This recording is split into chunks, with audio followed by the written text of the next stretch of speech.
Rahayu Sagung Dumadi.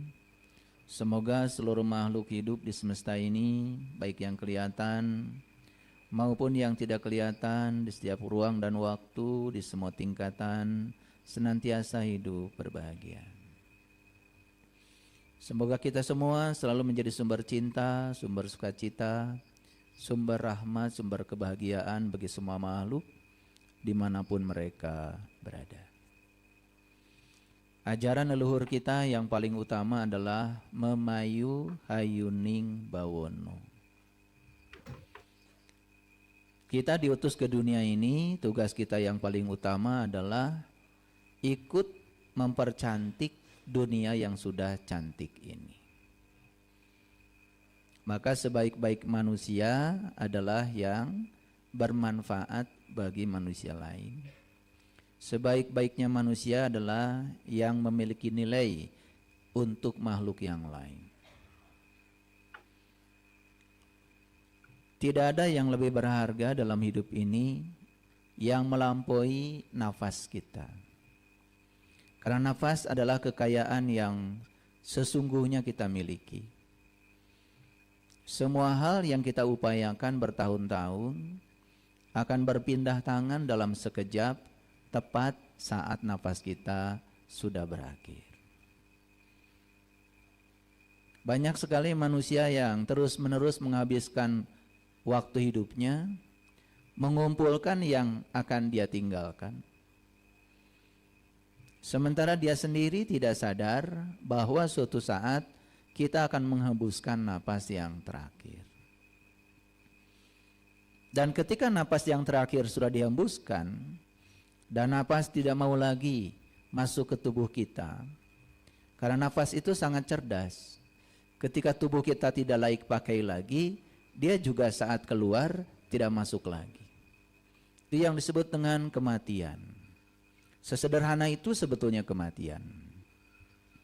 Oleh karena itu, saat ini kita sedang menjadi orang yang paling kaya. Karena dengan kehadiran nafas, mata kita jadi berfungsi. Dengan kehadiran nafas, telinga kita berfungsi.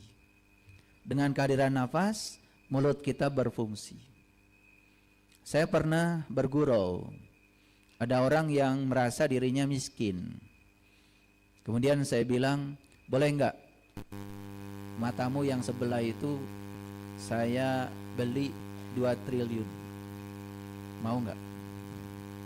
Wah, gak mau. Padahal 2 triliun. Itu artinya harga mata kita ini tak ternilai. Harga telinga kita tuh tak ternilai, apalagi nafas kita. Orang kaya bisa beli rumah sakit, tapi dia tidak akan pernah bisa beli nafas. Yang paling dekat dengan kita, nafas saja, hampir tidak ada waktu untuk kita sadari. Padahal nafas adalah bukti nyata kehadiran Dia, Sang Maha Hidup dalam diri kita.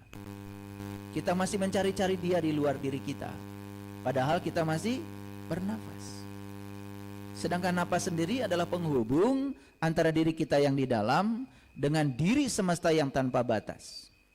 Nafas itu penghubung antara alam mikroskopis di dalam diri kita dengan alam makroskopis. Maka siapapun yang sudah menyadari nafasnya setiap saat sebagai wujud kehadiran Sang Hidup dalam dirinya, maka dia tidak akan pernah merasa terasing dalam kehidupan ini. Maka praktek-praktek spiritual di semua tradisi agama, di semua tradisi keyakinan yang diberdayakan adalah nafas.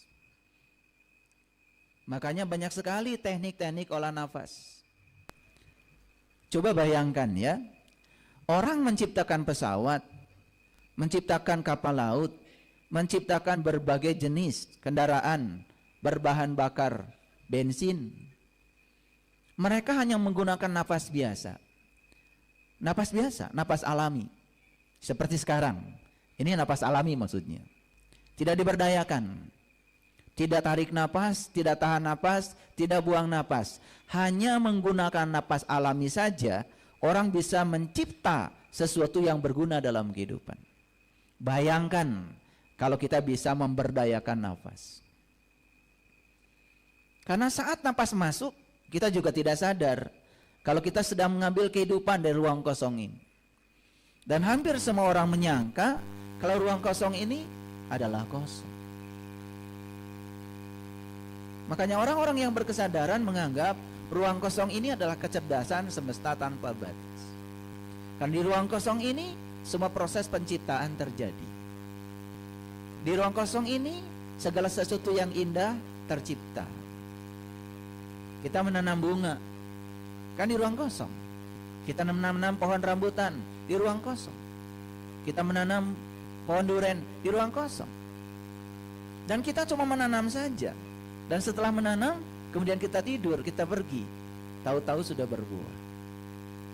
Kita tidak sadar bahwa sebetulnya ya, semua buah-buahan yang dihasilkan ini persembahan semesta tercipta di ruang kosong ini. Jadi sebetulnya ruang kosong ini siapa? Lalu kita mendengar ada firman-firman Allah yang mengatakan, aku meliputi langit dan bumi, aku meliputi semesta raya yang tanpa batas. Faktanya kita semua diliputi oleh ruang kosong. Siapa ruang kosong itu? Pernah dipertanyakan?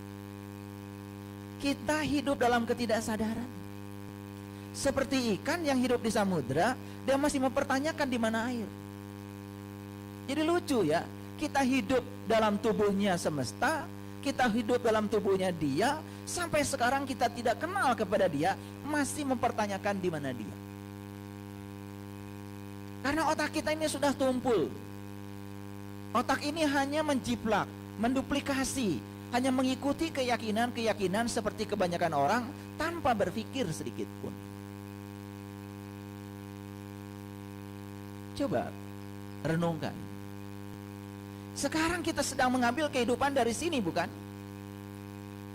Sebentar kehidupan masuk ke dalam dan kemudian dikembalikan ke sini, bukan? Dan bersyukur hari ini ya, sang hidup masih mau masuk lagi. Tinggal sebentar keluar lagi. Kan napas itu seperti itu. Tidak ada napas masuk terus. Tidak ada napas diam terus. Tidak ada napas keluar terus. Napas itu masuk, diam sebentar, keluar. Makanya hati-hati dengan ruang cipta kita. Karena saat napas masuk, semua yang terjadi di ruang cipta kita direkam oleh napas kita. Dan kemudian semua yang direkam dibawa ke ruang kehidupan. Dan itu akan menjadi kenyataan hidup. Jadi siapa yang menciptakan kenyataan hidup? Ya diri kita sendiri. Karena sang hidup itu hanya memfasilitasi agar segala sesuatu yang tercipta di ruang cipta rasa kita menjadi kenyataan. Hal yang sederhana itu saja sampai sekarang kita tidak menyadarinya. Sedemikian sibuk pikiran kita mengejar sesuatu yang sesungguhnya tidak patut untuk kita kejar. Makanya kita terus-menerus menjadi diri palsu, mengizinkan diri kita dibawa oleh pikiran kita ke masa depan. Jadi cemas, khawatir, takut. Atau kadang-kadang mengizinkan diri kita dibawa oleh pikiran kita ke masa lalu. Jadinya sedih, terluka, tidak bisa bergerak, selalu terkunci oleh masa lalu. Padahal orang suci hari ini mungkin pernah punya masa lalu. Tapi bukankah masa lalu yang telah mengantarkan kita jadi manusia suci hari ini? Apa yang salah dengan masa lalu? Tidak ada yang buruk. Yang buruk adalah penilaian kita terhadap masa lalu. Karena otak kita sudah terjebak oleh benar salah, baik buruk. Karena kita masih diperbudak oleh yang bernama dualitas. Itulah sumber penderitaan kita.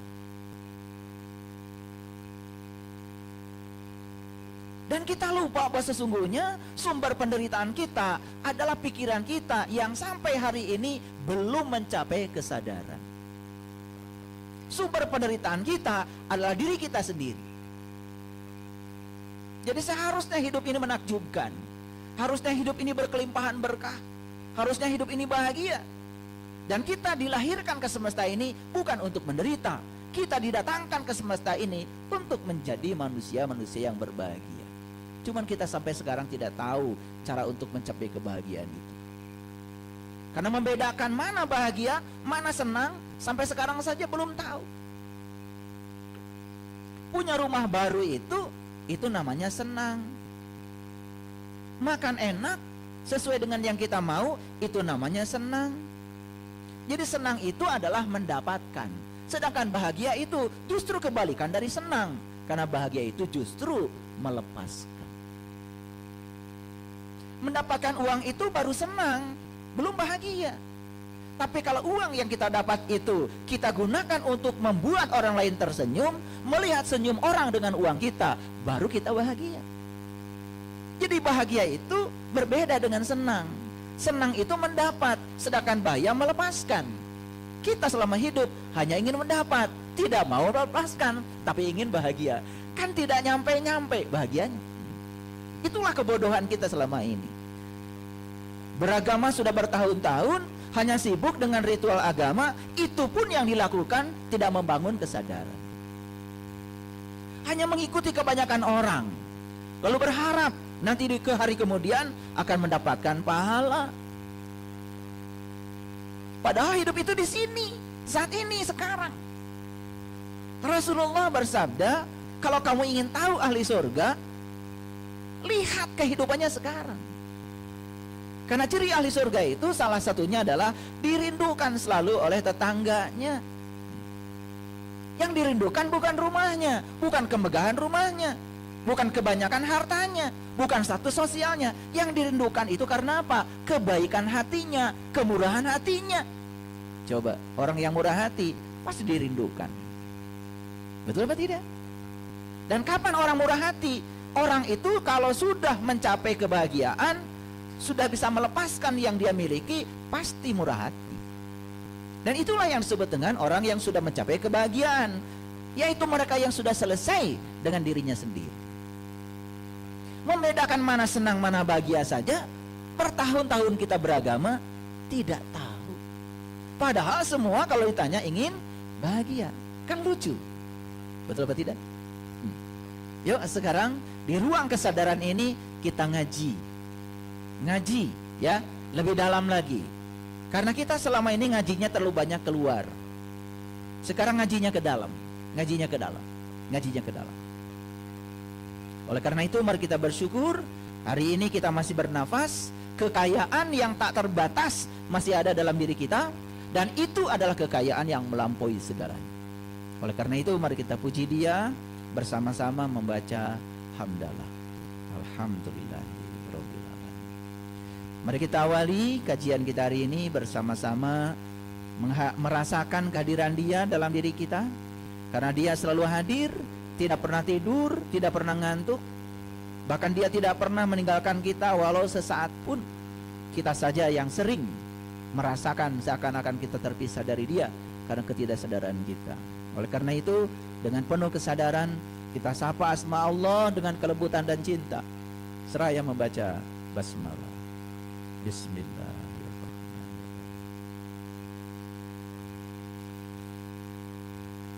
Saya lagi di kamar mandi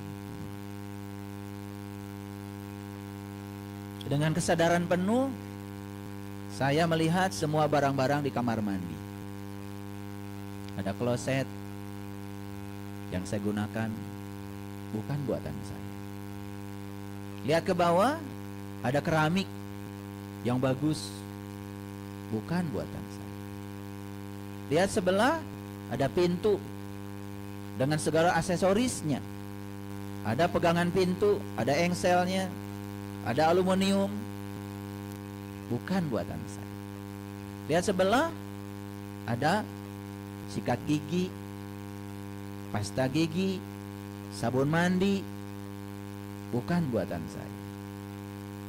Di depan ada cermin, bukan karya saya. Lihat ke atas, ada langit-langit, ada gipsum, ada cat, bukan buatan saya. Saya merenungi, yang memasangkan keramik itu pun bukan saya. Jadi saya hanya tinggal di kamar mandi beberapa saat dengan kesadaran penuh, Gak terasa air mata saya mengalir. Betapa banyak hutang budi saya kepada semesta ini. Betapa banyak hutang budi saya kepada banyak orang. Keluar dari kamar mandi, saya merenungi semua barang-barang yang ada di kamar saya. Ada spring bed, bukan buatan saya. Ada bantal, bukan buatan saya. Ada karpet, bukan buatan saya. Akhirnya saya tidak bisa lagi punya kemampuan untuk menyebutkan satu persatu semua barang-barang yang ada di kamar saya. Masuk ke dapur, begitu banyak di dapur perabotan. Ada piring, ada sendok, ada panci, ada kompor. Lalu saya menjadi malu dengan diri saya. Begitu besar cinta kasih semesta lewat tangan-tangan Allah yang dihadirkan untuk menghadirkan semua fasilitas itu kepada saya, sementara saya tidak menyadarinya. Kalau itu adalah utang budi saya kepada banyak orang. Lalu dari situ kemudian saya merenung, apa ya karya saya yang sudah dinikmati orang.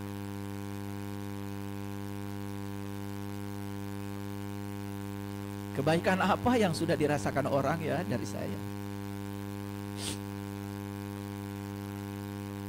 Saya lahir ke dunia, nasi sudah ada, bukan saya yang menanamnya. Jagung sudah ada, bukan saya yang menanamnya. Terigu, makanan semua sudah ada, bukan saya yang menanamnya.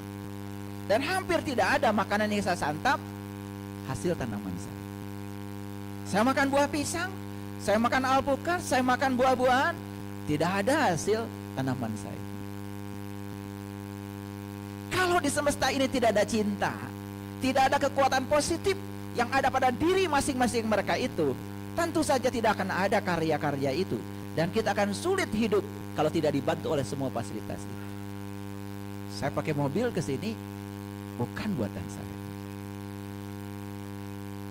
Kalau kita semua sadar betapa banyak sekali utang budi kita kepada banyak orang, masihkah kita mau merendahkan orang lain? Masihkah kita mau menghina orang lain? Masihkah kita tidak sadar dengan semua jasa orang lain? Coba, pertanyaan saya cuma satu pada diri saya. Kebaikan apa yang bisa saya perbuat?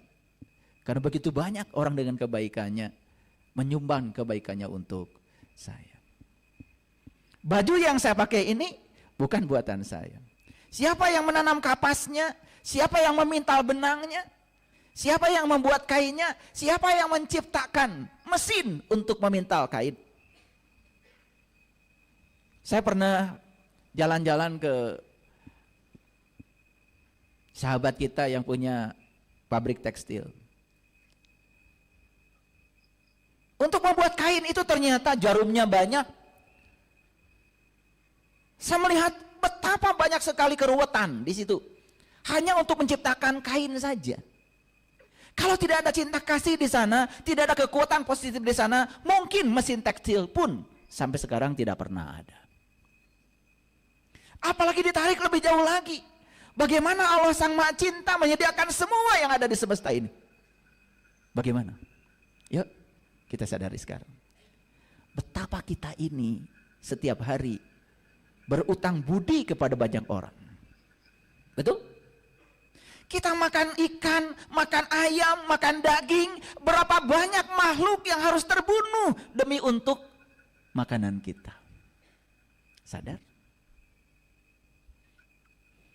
Kalau semua orang menyadari ini saja, tidak mungkin lagi ada orang yang jahat kepada orang lain.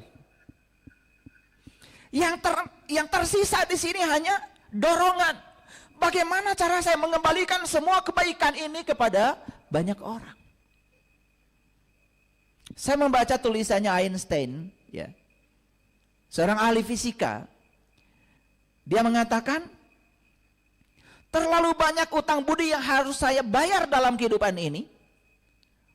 Dan saya juga tidak tahu kepada siapa membayarkan utang budi ini. Makanya saya bertekad, saya akan melakukan kebaikan sebanyak-banyaknya pada siapapun, demi untuk membayar semua karma baik mereka untuk saya. Ini seorang saintis, penemu efek fotolistrik, pemenang hadiah Nobel bidang fisika, namanya Einstein. Pertanyaan selanjutnya dari saya, pernah nggak merenungkan semua yang saya sampaikan tadi? Kita buta melihat semuanya. Melihat orang ya sudah gitu saja, melihat mobil ya sudah begitu saja. Ketika mobil kita tertabrak sedikit aja, paling juga marah. Itu saja hidup kita, tidak pernah berubah kesadaran kita. Kenapa?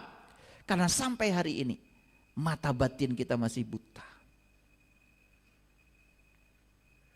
Jadi kembali lagi kepada cerita. Ketika iblis disuruh sujud pada Adam, iblis nggak mau sujud. Tapi ketika malaikat disuruh sujud pada Adam, malaikat langsung sujud. Lalu apa bedanya iblis dengan Adam? Bedanya cuma satu. Saat malaikat disuruh sujud pada Adam, yang dia lihat bukan Adam. Yang dia lihat adalah hakikat Adam. Dia yang dibalik Adam. Tapi iblis saat disuruh sujud pada Adam, yang dia lihat adalah Adam secara lahir saja. Dia tidak lihat dibalik Adam. Dia tidak lihat hakikat Adam. Jadi kalau kita ngaji lebih dalam, siapa iblis, siapa malaikat? Iblis itu siapa saja. Orang yang melihat sesuatu dari luarnya saja tidak tembus ke dalam, itu iblis. Dan siapa saja yang melihat sesuatu tembus ke dalam, yang dia lihat adalah hakikatnya, itulah malaikat. Kita selama ini belajar malaikat, belajar iblis, tapi terapannya dalam kehidupan sampai sekarang tidak jelas, tidak nyata. Hafal 10 malaikat dengan tugas-tugasnya, buat apa? Buat apa? Karena hidup itu yang paling penting fakta, bukan fakta. Ada fakta, nulisnya pakai P, ada fakta, beda. Fakta itu perjanjian di atas kertas, basa-basi.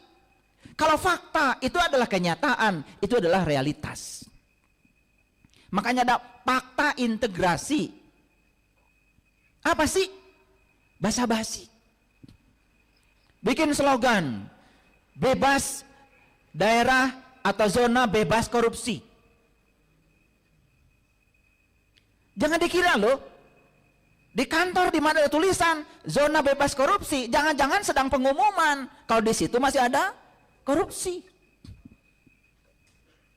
Itu pengumuman sebetulnya. Jadi kalau di toilet itu ada tulisan, kalau sudah pipis, tolong dong dibasuh. Itu pengumuman bahwa di situ masih ada budaya di mana habis pipis nggak dibasuh. Kan itu. Sebenarnya kita ini sedang menunjukkan ketololan kita sendiri. Jadi kalau ada taman kemudian ada tulisan jangan injak rumput dong, itu artinya di situ ada budaya injak rumput. Jadi kalau bulan Ramadan ada tulisan hargai orang yang berpuasa, artinya yang berpuasa gak sadar, masih perlu penghargaan dari yang tidak berpuasa. Harusnya kan hargai yang tidak berpuasa karena mereka belum sadar. Ini yang puasa gak sadar, yang belum puasa apalagi, betul gak? Masih perlu penghargaan. Betul apa tidak? Maaf ya, kami lagi sholat, jangan ribut. Nah, itu pengumuman seperti benar, padahal itu sedang menunjukkan ketololan. Artinya sholat Anda masih terganggu oleh ributnya orang. Sholatnya belum khusyuk, karena Anda belum tahu ilmunya. Orang yang sudah tahu ilmunya, gak peduli orang lain mau ribut kayak apa. Saya mau sholat tidak perlu mengkondisikan cucu saya, tolong ya mau sholat, kalian jangan main bola dulu, begitu. Dan kita selalu keluar, ingin semua orang lain seperti yang kita mau. Tapi kita gak pernah ke dalam, tanya dirimu. Kenapa sholatmu tidak khusyuk? Kan persoalannya sederhana, gara-gara kita tidak tahu siapa yang kita sembah. Kita tidak mengikuti sunnahnya Rasul. Kan semua nabi, semua rasul sebelum mereka sholat, kan mereka kenali dulu siapa yang mau disembah. Kita tidak mau mengenalinya, nyembah terus. Jangan-jangan yang disembah oleh kita hanya pikiran dan perasaan kita sendiri. Ngaku-ngaku saja sudah menyembah Allah, untung aja Allahnya diam. Coba kalau Allah punya suara. Sepanjang sholat kamu tidak ingat kepadaku, kata Allah.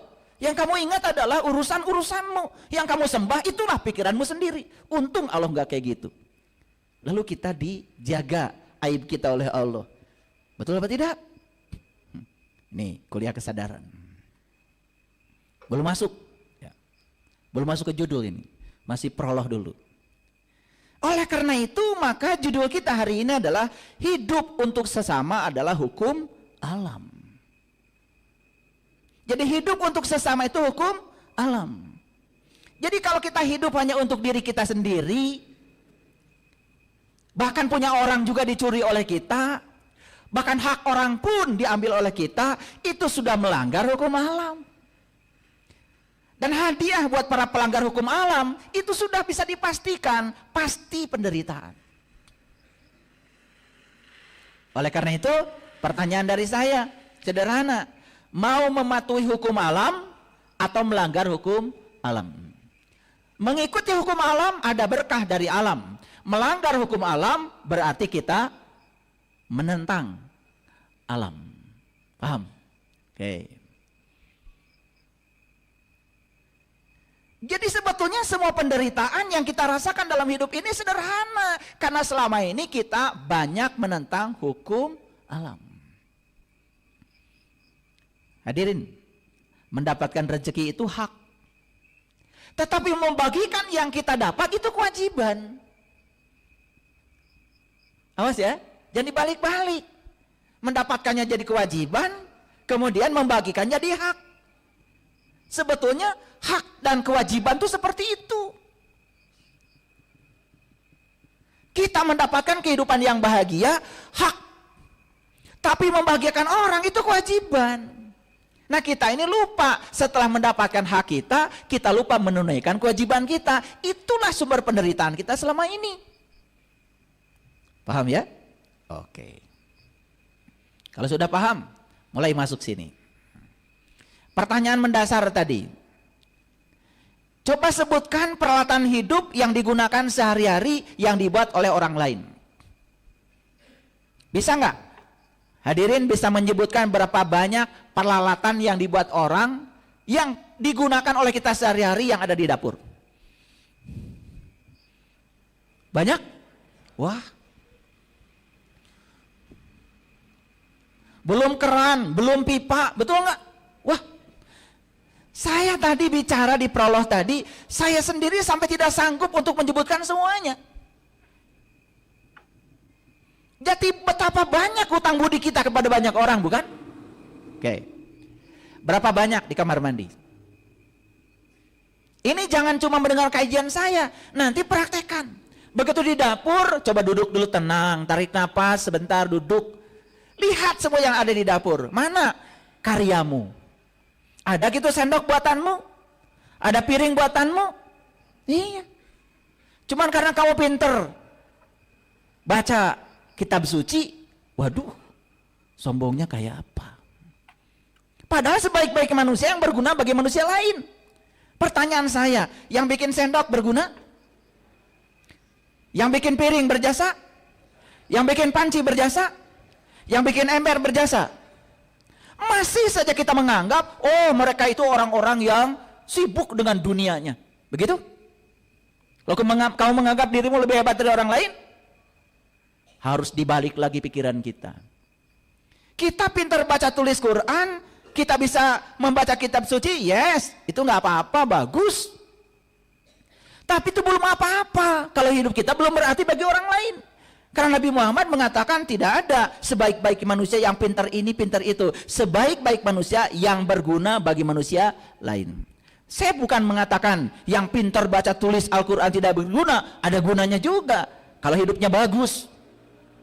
Ngerti maksud saya? Kan lucu ya, kita mendengar berita, bahkan di tempat yang kita anggap suci, malah di situ terjadi pelanggaran-pelanggaran susila. Yang disebut dengan asusila. Kan mengerikan. Betul nggak? Iya. Kenapa? Karena di situ tidak ada kesadaran. Pertanyaan sekarang, selanjutnya. Berapa banyak yang di kamar tidur? Penitik, jarum pentul, betul nggak? Bedak, macam-macam lagi, ya, lipstick, Paling bisa manusia bikin alis palsu. Betul nggak? Alis palsu pun buatan orang. Betul nggak? Tambah gigi palsu. Betul apa tidak? Gigi palsu kan duitnya nggak boleh palsu. Tetap harus asli, bukan? Iya. Coba sebutkan. Nggak akan bisa menyebutkan. Berapa banyak sekarang di kantor? Berapa banyak di halaman rumah? Ya Allah. Belum lagi kita berutang budi pada air, berutang budi pada udara, berutang budi pada api. Pernah nggak lagi masak, terima kasih api, hari ini kamu telah melayaniku sehingga seluruh makanan ini matang dan enak. Pernah? Yang pernah itu waras. Yang tidak pernah, ya disebut kurang waras pasti marah. Betul nggak? Tetapi yang gitu saja selama ini tidak pernah kita sadari. Belajar berterima kasih pada apa saja yang telah berjasa menyenangkan kita, itu tidak ada waktu sama sekali. Betul? Karena pikiran kita uang, karena kita merasa dengan punya uang semuanya bisa terbeli. Ya Allah, kalian punya uang tidak bisa bikin cengek. Kalian punya uang tidak bisa bikin lenca. Kalian punya uang tidak bisa bikin surawung. Ayo, mau disombongkan apa lagi? Makanya kalau harga-harga barang pokok di pasar naik, tenang aja, tenang. Selama semesta masih membuatnya, tenang. Kalau uang kan buatan peruri, buatan manusia. Tapi cengek nggak ada yang bisa bikin. Cabai merah nggak ada yang bisa bikin. Bawang merah nggak ada yang bisa bikin. Betul nggak? Yang kita keluhkan itu selalu harga mahal. Makanya kita tidak pernah bisa kebeli. Pikirannya sudah negatif. Yang dikeluhkan selalu kesusahan. Buka mata kita. Pernah berterima kasih pada Allah yang bikin bawang merah. Berterima kasih pada Allah yang bikin cabai keriting. Berterima kasih kepada Allah yang menyediakan garam dan segala macam rasa di semesta ini. Itu yang disebut dengan swarga loka itu. Makanya leluhur kami di tanah Nusantara ini mengatakan salah satu swarga loka itu adalah saripati makanan. Su itu artinya saripati. Su, warga itu artinya kumpulan. Su warga itu artinya kumpulan segala saripati. Loka artinya adalah lokasi. Coba, pernah beli tomat? Saya tanya, ada rasa apa saja di situ?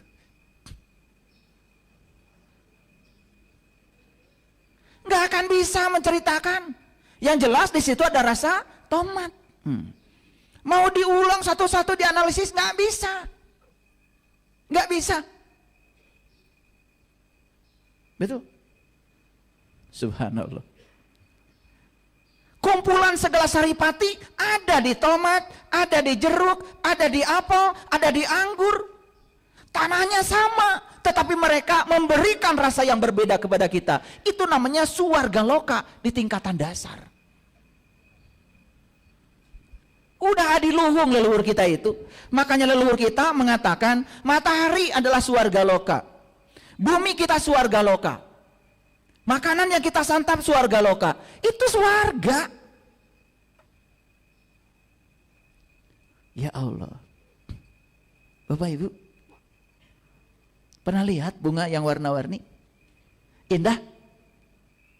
Bagaimana matahari menciptakan bunga warna-warni itu? Bagaimana dia menciptakan itu?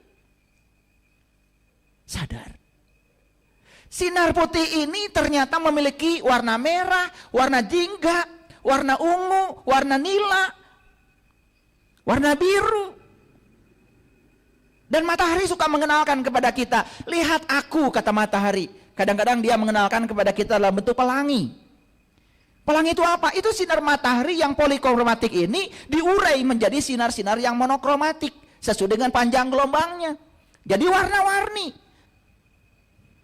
Itu yang membuat kenapa bunga warna-warni. Bagaimana prosesnya membuat warna-warni itu? Pernah ditanyakan? Pernah tanya pada diri kita? Bagaimana semesta yang cerdas ini menciptakan warna-warni bunga? Kita lihat bunga sudah aja cuman bagus. Gak ada kesadaran di dalam untuk melihat dia yang lebih dalam lagi. Subhanallah. Sekarang selanjutnya, bisa nggak kita menyebutkan semua benda yang ada di semesta ini? Praktekkan nanti, praktekkan. Begitu nyampe di toilet, lagi di kloset, lihat dengan penuh kesadaran. Keluar dari kloset, kalian pasti akan berterima kasih pada banyak orang. Saya suka ditanya sama istri saya, kenapa sih kalau habis olahraga pagi-pagi saya lari 7 kilo. Nih barusan, saya lari 7 kilo tiap pagi. Dan untuk pendinginan sebelum saya mandi, itu biasanya saya ke taman, bawa kresek. Apa kerjaan saya di taman? Meditasi. Apa meditasinya? Saya hanya mencabuti rumput-rumput yang saya tidak inginkan tumbuh di situ. Jadi sepanjang saya mencabuti, saya imajinasikan saya sedang mencabuti semua kotoran-kotoran di batin saya, semua yang negatif di pikiran saya. Makanya selesai satu kresek, tiap hari saya cabutin itu rumput, tiap pagi selalu saya dapat satu kresek. Coba. Ada lagi. Itu meditasi saya. Jadi kalau ada daun yang serupa antanan itu, yang ada uratnya tuh, kalau saya petik ujungnya saja, itu besok tumbuh lagi. Lalu saya mengimajinasikan saya sedang mencabuti kotoran-kotoran yang ada di pikiran saya. Saya kemudian dengan pelan, dengan penuh kelembutan, saya sasar kemana nih? Ketemu akarnya. Saya cabut. Mohon izin ya, kamu tempatnya bukan di sini. Saya mohon izin, itu aja saya mohon izin. Karena itu makhluk hidup, tapi dia salah tempat. Makanya saya minta maaf, kamu tempatnya bukan di sini. Makanya tempo hari ada yang datang ke rumah saya. Ayah, katanya kenapa kok rumputnya di sini hijaunya beda? Ya beda dong, tiap hari diajak bicara. Tiap hari dilusin, tiap hari disapa, tiap hari saya mengucapkan terima kasih pada mereka. Ini masalah kesadaran. Ini yang disebut dengan menyatu dengan alam. Oke, lanjut dulu. Apa prakteknya?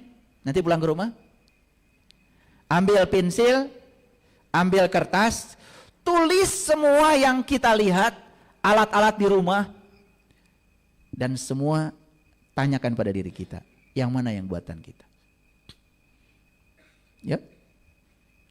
Hasilnya kita sadar kalau kita semua punya utang budi yang luar biasa pada banyak orang. Hasil yang kedua, ternyata semua orang sudah berkarya untuk sesama. Pertanyaan berikutnya, Anda sudah berkarya apa untuk sesama? Paham? Paham? Akan ada dorongan dari dalam diri kita untuk berbuat baik sebanyak-banyaknya, secepat-cepatnya tanpa menunda. Dan itu semua harus dipraktekkan. Percuma ngaji dengan saya kalau nggak praktek. Karena apa? Karena ngaji yang sebenarnya bukan di sini. Ngaji yang sebenarnya di kehidupan nyata. Bukan di fakta, tapi di fakta. Paham ya? Oke, baik. Pertanyaan. Hidup hanya mementingkan diri sendiri adalah melanggar hukum alam. Jujur ya? Jawab. Hidup kita selama ini mementingkan siapa? Jujur ya? Mementingkan siapa? Mementingkan siapa? Diri sendiri. Dapat uang banyak hanya untuk diri sendiri. Panen banyak hanya untuk diri sendiri. Bahkan jika perlu, kumpulkan harta sebanyak-banyaknya biar orang lain tidak punya, nggak peduli, yang penting dirimu berlimpah banyak. Begitu? Yuk, sekarang kita tanya pada diri kita. Hidup untuk sesama, tadi hukum alam. Berarti hidup untuk diri sendiri, melanggar hukum alam. Jadi kalau begitu, selama hidup kita selaras dengan hukum alam atau melanggar hukum alam? Itulah akibatnya. Hidup menjadi terbatas, penuh dengan penderitaan, penuh dengan konflik, itu gara-gara mementingkan diri sendiri. Yuk, jujur sekarang. Jadi ada yang namanya berkah hidup, ada yang namanya makna hidup. Beda. Berkah hidup itu kita menemukan potensi apa yang ada pada diri saya, sehingga saya dalam hidup ini memerankan sesuatu yang di peran itu saya senang melakukannya. Itu yang disebut dengan personal genius zone. Zona genius personal. Saya kasih tahu ya. Bagi Allah semua manusia itu ranking 1 di bidangnya. Hanya di sekolah kemudian ada ranking 1, ranking 2, ada ranking 35. Hanya di sekolah. Kenapa? Karena sekolah menganggap semua murid sama karena dikasih seragam. Saya cuma khawatir aja guru-guru di sekolah itu tidak bisa melihat keunikan siswanya sehingga seluruh siswa harus mencapai keahlian yang sama. Padahal golongan darahnya beda, tipe otaknya berbeda, datang ke dunia dengan wajah yang berbeda. Artinya mereka ini harus dihargai sebagai manusia yang berbeda. Kalau anak sukanya olahraga, jangan dipaksa matematika dong, kan harusnya begitu. Dia senangnya main gitar, jangan dipaksa untuk belajar yang lain. Biarkan dia melakukan yang dia suka. Ikhlas itu akan muncul di situ. Ikhlas itu akan terjadi kalau kita melakukan sesuatu yang kita suka. Jujur ya, ada yang berat untuk masuk kerja hari Senin? Acungkan tangan. Ada yang senang nggak ketika mau libur kerja hari Sabtu Minggu? Acungkan tangan. Sebetulnya saya udah tahu walaupun tidak acungkan tangan. Yang jelas kalau kita itu hari Senin merasa kerja, hari Selasa merasa kerja, hari Jumat merasa kerja, hari Sabtu dan Minggu libur, itu ada masalah dengan kerjaan kita. Artinya kita tidak menemukan pekerjaan yang kita suka. Kalau kita menemukan pekerjaan yang kita suka, saya pastikan waktu itu bahkan tidak terasa habisnya. Betul? Bahkan luar biasanya kita tidak merasa kita itu bekerja. Ini masalah besar kita. Kenapa? Karena kita tidak menemukan kita jeniusnya di mana. Yuk sekali lagi. Temukan berkah hidup, selanjutnya temukan makna hidup. Nih ya, ada yang punya keahlian menyanyi. Suaranya bagus. Dia kalau nyanyi lagu apa saja bisa. Sunda bisa, Inggris bisa, semua lagu-lagu suku manapun bisa. Wah, memang dia berbakat di situ. Jenius? Jenius. Bakal diundang nggak oleh orang? Diundang. Dapat berkah? Dapat. Hak apa kewajiban? Hak apa kewajiban? Dia diberi keahlian oleh Allah, dia menemukan berkahnya, kemudian dia menghibur orang, maka dia mendapatkan sesuatu. Yang dia dapat hak atau kewajiban? Hak, pintar. Kewajiban dia apa? Membagikan yang dia dapat untuk menyenangkan orang lain. Baru dia sudah menunaikan kewajiban. Siapapun yang sudah berhasil menunaikan kewajiban, itu namanya dia sudah menemukan makna hidup. Nah, masalah kita berkah hidup belum ketemu sampai sekarang. Betul? Boro-boro ikut ngaji. Seperti ini. Habis waktu untuk mencari nafkah. Karena apa? Kalau kerja dapat uang, tidak kerja tidak dapat uang. Akibatnya tidak mungkin ada di kelas-kelas seperti ini. Jadi para hadirin semua yang hadir di tempat ini, itu orang-orang yang berkecukupan. Bisa ngaji itu mahal. Betul nggak? Karena banyak orang yang sekarang tidak ada di sini. Karena kalau mereka tidak bekerja, mereka tidak dapat uang. Karena mereka kerja hari itu, dapat uang hari itu, dan habis hari itu, dan kalau besok tidak bekerja, dia tidak punya apa-apa. Kalian ada di sini, bisa ngaji dari Surabaya, dari Kebumen, bisa ke sini, meninggalkan keluarga. Pasti keluarga sudah disiapkan uang kan? Pasti cukup kan? Pasti ada beras kan?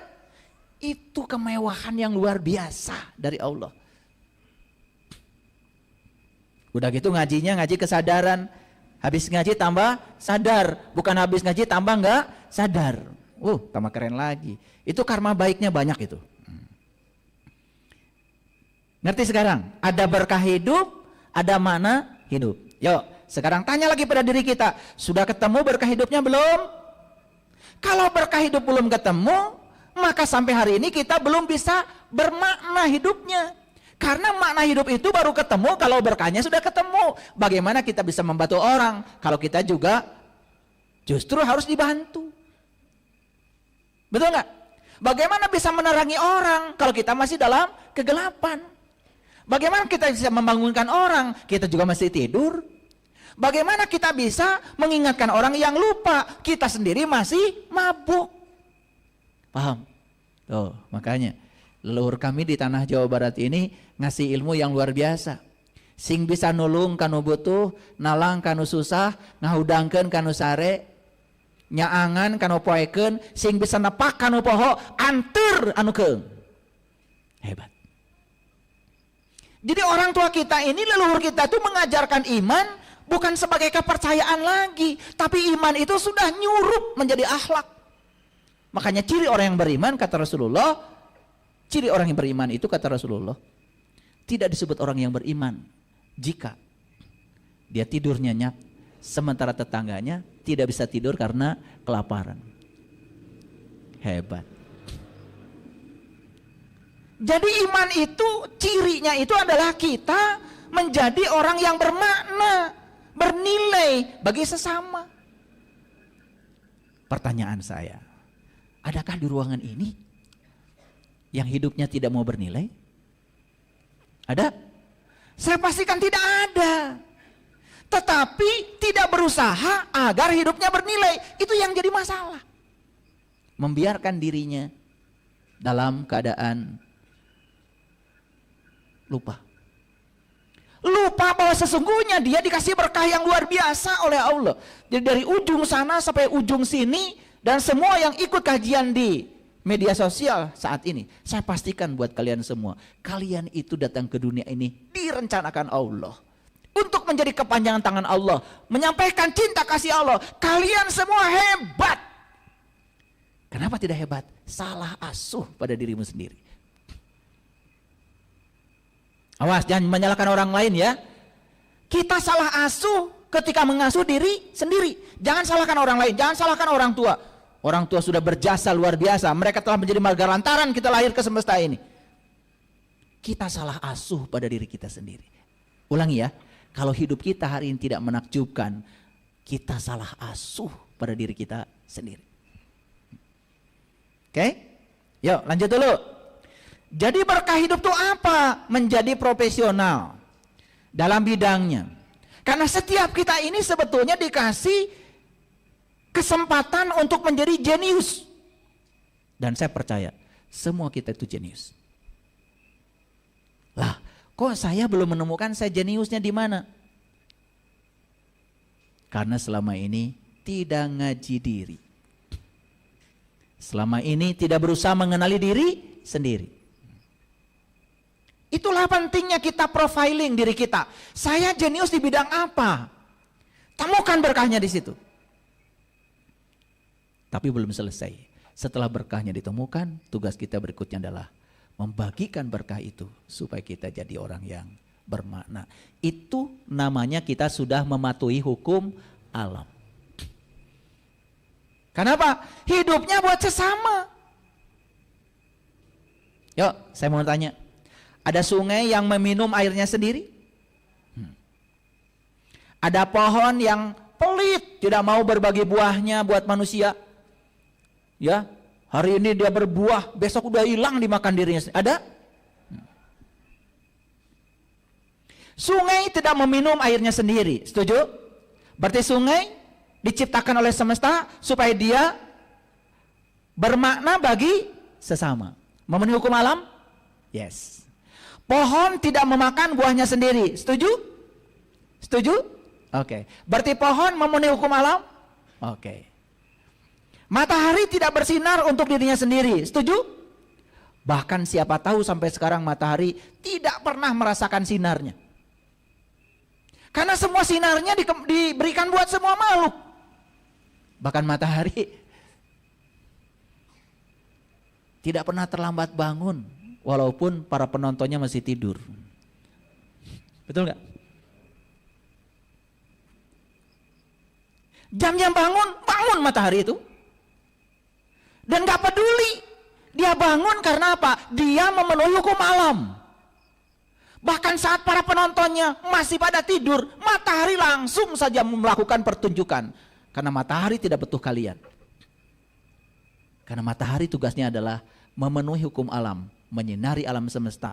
Bahwa kalian masih tidur, masih ngumpat di kamar, tidak kebagian sinar, matahari tidak pernah mengurungkan perannya dalam semesta. Hebat? Pertanyaan saya, mulia mana kita dengan sungai? Udah ngaji gini baru, padahal kemarin-kemarin manusia adalah makhluk yang paling mulia. Tar dulu, manusia yang mana? Jadi kita ini terlalu overconfidence, terlalu percaya diri. Pohon pisang saja, dia menghasilkan buah pisang sampai mau jatuh. Saking banyaknya itu buah pisang. Tidak ada satu buah pisang pun yang dimakan oleh dia. Dan setelah matang, setelah tua, dipersembahkan buat manusia. Saya mau nanya sama kalian semua, pinter enggak? Ada enggak pohon pisang yang memikirkan tempat istimewa setelah hidup?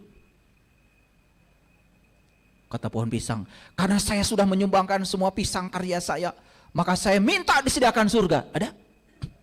Ada enggak? Yang suka ngarang-ngarang tempat istimewa setelah kematian siapa? Siapa?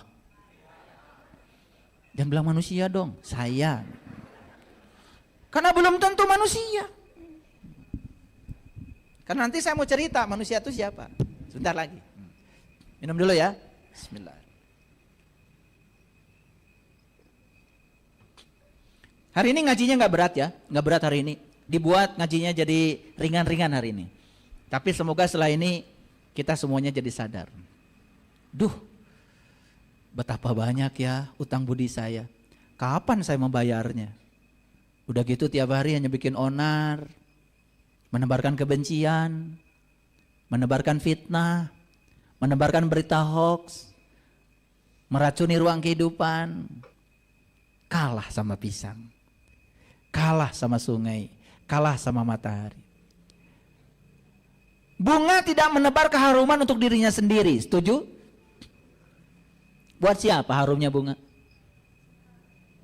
Semua dipersembahkan buat semesta. Tangan kanan tidak bisa menggaruk tangannya sendiri, setuju? Setuju? Minta bantuan siapa? Tangan kiri. Makanya jangan suka bilang sembarangan soal tangan kiri. Awas itu tangan setan. Selama ini kita di paradigma seperti itu. Seakan-akan kiri itu jelek.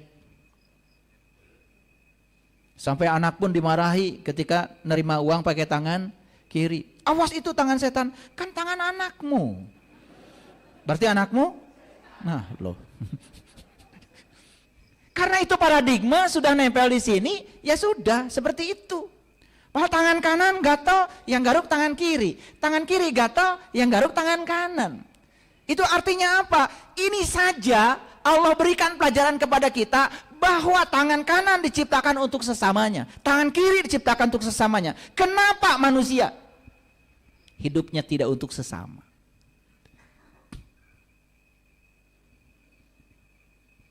Saya sering diklaksonin orang cuman gara-gara saya dengan istri saya, nah istri saya yang ini nih, supaya kenal dulu istri saya.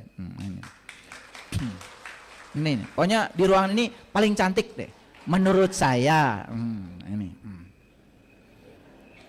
ya menurut saya.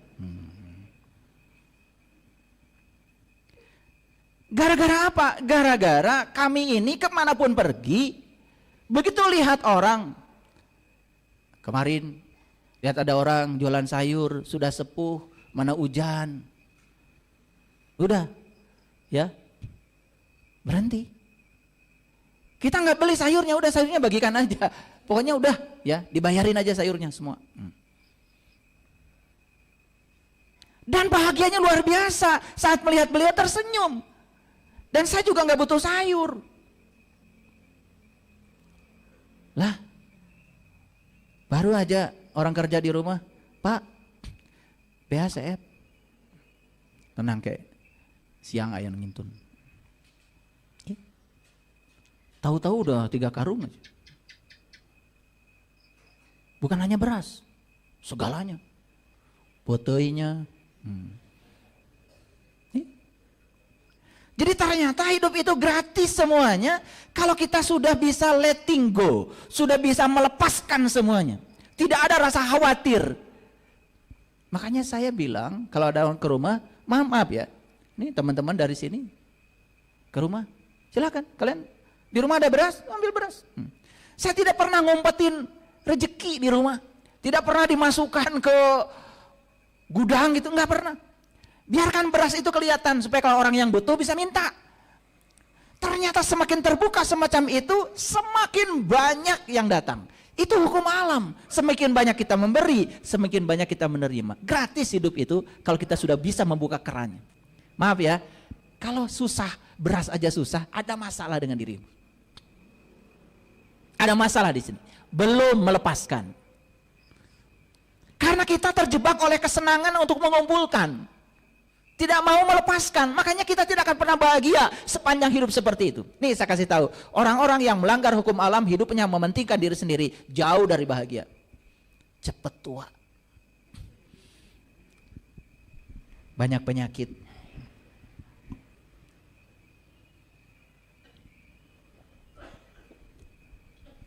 Saya tahu sih, siapa-siapa di sini yang begitu saya tahu.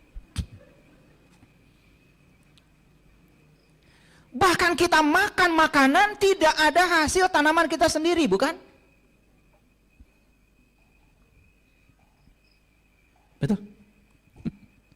Bunda, mau makan buah nanam dulu?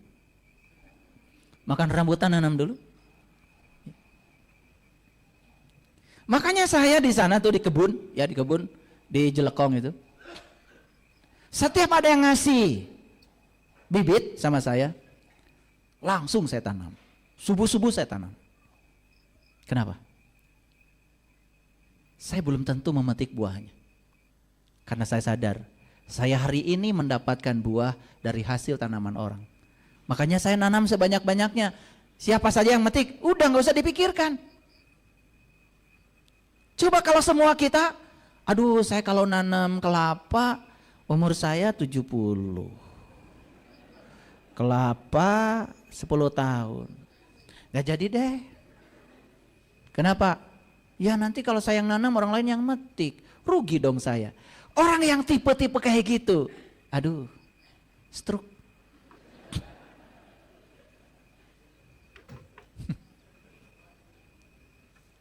Sudah bisa ditebak penyakitnya apa. Sudah bisa ditebak. Bahkan sekarang saya tuh udah dikasih tahu ya oleh semesta. Orang penyakitnya ini pribadinya begini. Orang penyakitnya itu pribadinya begini. Aduh itu sudah berbanding lurus. Itu tidak salah lagi. Makanya sekarang ada yang namanya pengobatan holistik. Mengobati sesuatu bukan di akibatnya. Sebabnya diobati. Sebabnya. Ya. Obat itu hadirin hanya meniadakan rasa sakit. Tidak menyembuhkan penyakit. Karena sumber penyakitmu secara fisik yang namanya simptom psikosomatis itu sebetulnya masalahnya karena jiwa kita kotor, mental kita amburadul, masalah kita sebenarnya di situ. Kontribusi dari itu 75% terhadap penyakit fisik. Makanya yang sakit-sakit fisiknya udah 2 aja dulu perlu perbaiki. 1, jiwanya dibersihkan, 2, mentalnya diperbaiki. Itu saja. Cara berpikirnya diubah. Saya jamin 75% sehat.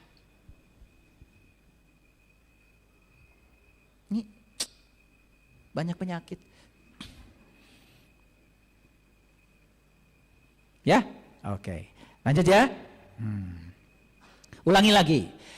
Yang mengikuti hukum alam akan dapat berkah. Yang melanggar hukum alam pasti dapat musibah. Clear sampai sini? Oke. Jadi kenapa banyak musibah? Musibah itu kata Allah bukan dariku. Itu hasil buah tanganmu sendiri. Oke? Oke. Siapa yang pernah naik pesawat? Cungkan tangan. Oh, alhamdulillah ya, udah naik pesawat. Waktu naik pesawat mikir nggak kenapa pesawat bisa terbang?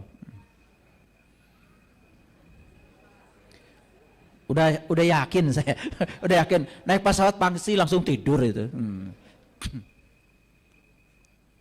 Pernah memikirkan nggak bagaimana proses pesawat itu secara evolutif dari sejak diciptakan dari yang sederhana sampai sekarang menjadi pesawat yang sangat aman untuk kita naiki. Karena kecelakaan pesawat itu jarang, sangat berbeda dengan kecelakaan mobil. Makanya pesawat itu dirancang sedemikian rupa, luar biasa. Pernah nggak memikirkan bagaimana ya bisa terbang? Pasti enggak. Oke, lihat saya semuanya, lihat saya semuanya. Sini. Di sini ada udara, yakin? Oke. Pernah nggak memikirkan udara yang ada di sekitar kita ini terdiri dari molekul apa saja? Pernah mikir? Pasti enggak. Saya juga bingung kalian tuh mikirnya apa sebetulnya. Di sini ada hidrogen, nitrogen, karbon dioksida, karbon monoksida, ada banyak molekul dan kita tidak akan pernah bisa menghitung berapa banyak molekul udara yang ada di sini. Yang jelas, setiap molekul yang ada di sini tidak diam. Dia terus bergerak secara acak. Kalau dia bergerak secara acak, artinya setiap molekul-molekul yang ada di sini akan bertabrakan dengan molekul-molekul yang lain. Saat dia bertabrakan dengan molekul yang lain, maka kecepatan masing-masing molekul akan berubah. Karena kecepatannya berubah, maka ada laju perubahan kecepatan. Sehingga ketika tabrakan itu akan ada transfer energi. Dalam bahasa fisika akan terjadi yang namanya transfer momentum. Laju perubahan momentum itu yang namanya tekanan persatuan luas. Sehingga timbul yang namanya tekanan udara. Karena orang paham udara ini punya tekanan, akibat dia mengalami laju perubahan momentum persatuan luas, kemudian orang berpikir, oh kalau ini ada tekanan, berarti sesungguhnya ini nggak kosong. Betul? Maka diciptakanlah yang namanya pesawat. Pesawat itu memenuhi hukum alam, namanya hukum Bernoulli. Karena yang pertama menemukan hukum itu namanya Bernoulli, orang Perancis. Jadi diciptakanlah pesawat sedemikian sehingga kecepatan udara di atas pesawat dengan kecepatan udara di bawah pesawat harus berbeda. Kecepatan udara di atas pesawat harus lebih besar daripada kecepatan pesawat di bawah pesawat. Sehingga tekanan udara di atas jauh lebih kecil dibandingkan tekanan udara di bawah. Itulah terjadi perbedaan tekanan. Itu yang menyebabkan adanya gaya angkat. Perbedaan tekanan dikalikan luas badan pesawat, itu yang namanya gaya. Sehingga itu yang menyebabkan ada gaya angkat. Jadi nggak usah khawatir. Sepanjang di setiap pesawat itu terbang ada udara, ada tekanan udara, sepanjang itu gaya angkat tetap akan ada.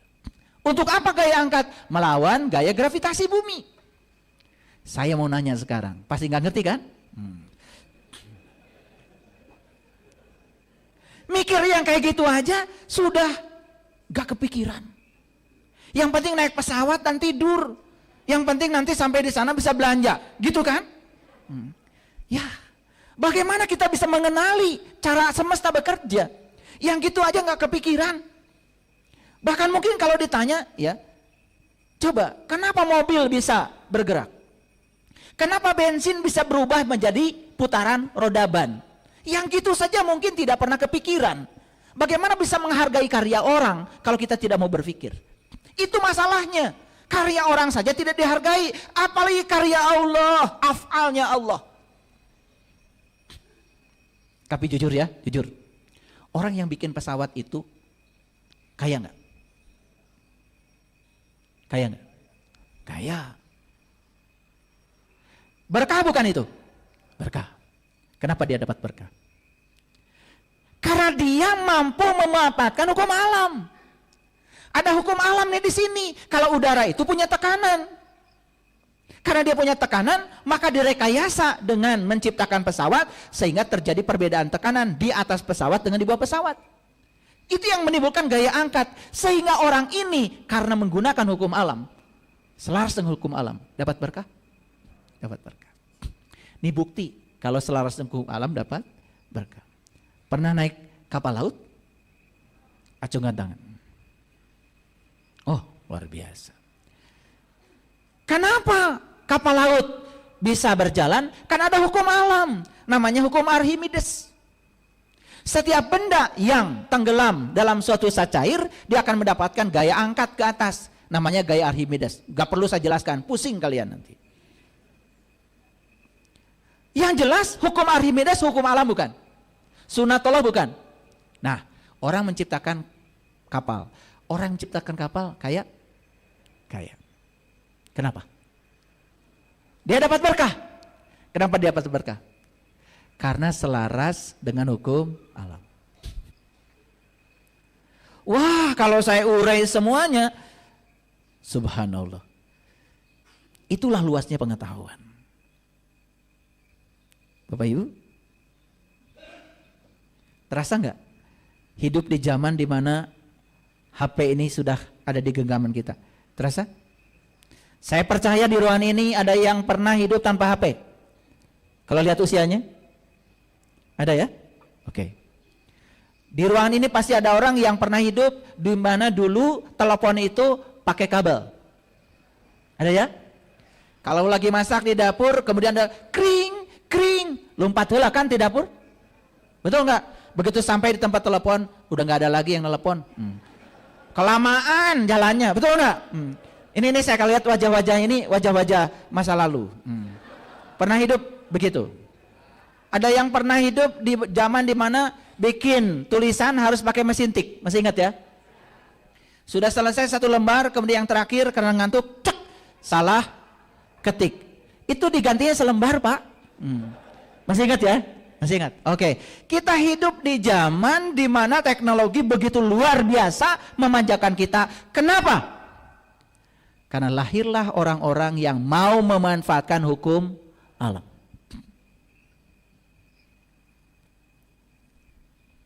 Ketemulah yang namanya gelombang elektromagnetik. Elektro itu listrik, magnet itu magnet. Perpaduan dari listrik dan magnet menghasilkan gelombang, namanya gelombang elektromagnetik. Kita sekarang dikepung oleh gelombang elektromagnetik. Makanya ada yang namanya persamaan Maxwell. Itu penemunya namanya Maxwell, orang Amerika.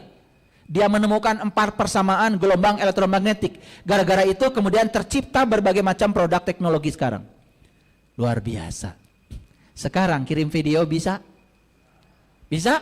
Luar biasa. Cepat? Makin cepat. Kenapa? Transisi dari listrik ke optik. Bayangkan. Dulu kabel-kabel internet itu pakai konduktor listrik, kabel. Sekarang sudah pakai fiber optik. Transisi dari listrik ke optik. Bayangkan ya. Negara yang menguasai transisi dari listrik ke optik sekarang menjadi negara yang paling kaya. Tidak usah saya sebut negaranya ya, takut banyak yang alergi. Tapi yang jelas dia menjadi penguasa ekonomi dunia. Dapat berkah? Kenapa? Karena dia selaras dengan hukum alam. Jadi sebetulnya para ilmuwan itu menjadi kepanjangan tangan Allah untuk menemukan begitu banyak hukum-hukum fisika di alam ini, dan hukum itu diterapkan dalam kehidupan sehingga manusia dimanjakan oleh teknologi. Kalau gitu saya mau nanya, orang-orang yang menemukan hukum-hukum dan kemudian hukumnya dipakai menjadi produk teknologi, bermanfaat?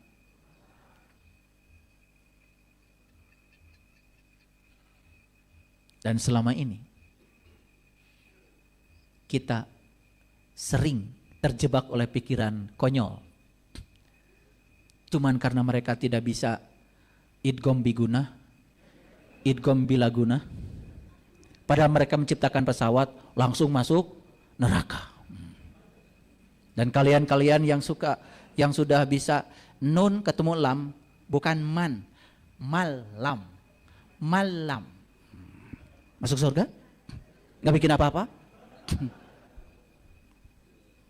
Saya hanya mengingatkan kita semua, yuk mulai tidak mencemooh siapapun.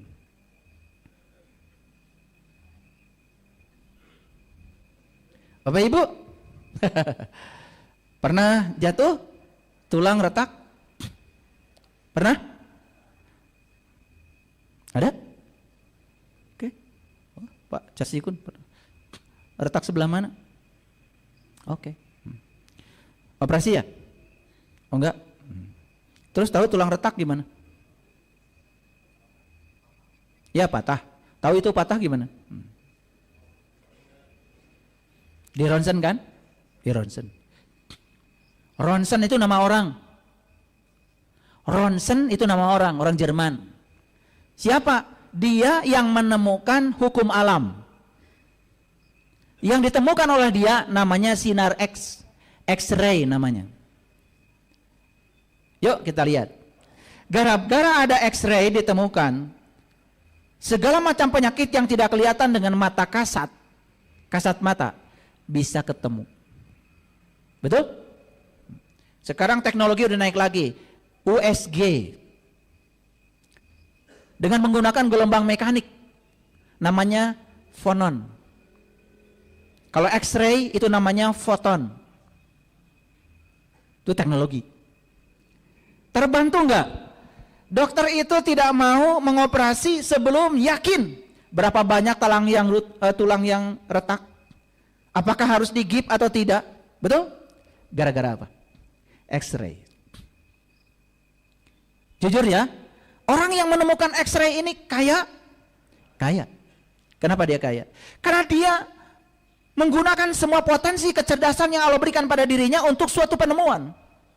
Dan penemuannya diaplikasikan dalam teknologi sehingga teknologi memudahkan dunia kedokteran.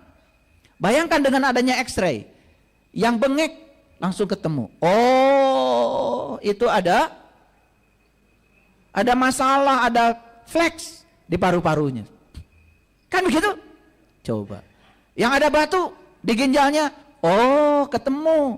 Ada batu di ginjal, sudah. Sekarang bisa dilakukan tindakan untuk mengeluarkan batu itu. Semua itu tidak akan pernah lahir kalau tidak ada cinta. Dan mengapa mereka menemukan itu? Mereka belajar. Apa yang mendorong mereka belajar? Kekuatan positif yang ada pada dirinya, ingin hidupnya berguna bagi sesama. Saya pernah mewawancarai seseorang dalam sebuah pesawat, mau umroh. Pak, oh di mana? Gak usah sebut namanya ya, asalnya gak usah sebut.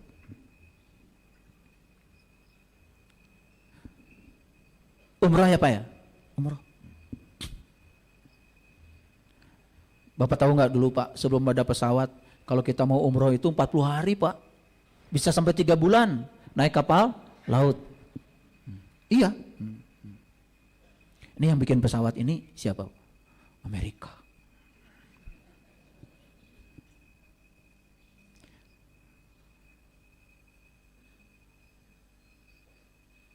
Ini orang yang bikin pesawat ini berjasa nggak Pak? Hanya untuk mengakui kalau itu berjasa, berat sekali karena perbedaan keyakinan. Karena merasa keyakinan dia yang paling segalanya. Dan kalau dia menjalankan keyakinan itu, udah dijamin masuk surga. Ini paradigma yang harus diubah, Bapak Ibu. Karena selama ini terkadang kita terlalu overconfidence dengan keyakinan kita sendiri. Akibatnya apa? Kita tidak mau introspeksi diri. Padahal sudah begitu banyak ya produk teknologi yang menolong kita, betul nggak? Yang memudahkan kehidupan kita, dan kita tidak mau mengakuinya. Ada yang punya HP, di HP-nya ada Quran 30 juz. Berarti HP-nya Bapak Ibu hafal Quran dong. Nanti yang akan masuk surga pemilik HP-nya atau HP-nya?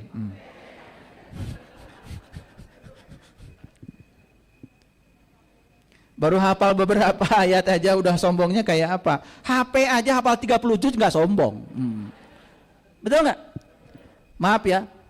Sekarang ini dunia bukan butuh para penghafal, butuh para pengamal. Orang yang bisa mengimplementasikan petunjuk-petunjuk ilahi ini dalam kehidupan sehingga hidup ini menjadi sejahtera, damai, saling menyayangi, silih asa, silih asi, silih asu, silih wawangi, tidak merendahkan siapapun. Itu yang dibutuhkan sekarang. Saya tentu saja tidak mengatakan yang hafal itu buruk, tidak. Tapi hafal itu dalam dunia pendidikan itu baru masuk keterampilan berpikir yang paling dasar. Itu C1 namanya itu. Sedangkan keterampilan berpikir manusia yang harus dikembangkan itu ada 6. Yang pertama menghafal atau mengingat, yang kedua memahami, yang ketiga menerapkan, yang keempat menganalisis, yang kelima mengevaluasi, yang keenam mencipta atau mensintesa. Karena apa? Pengetahuan hafalan tidak akan pernah bisa menolong. Yang bisa menolong adalah pengetahuan yang diimplementasikan.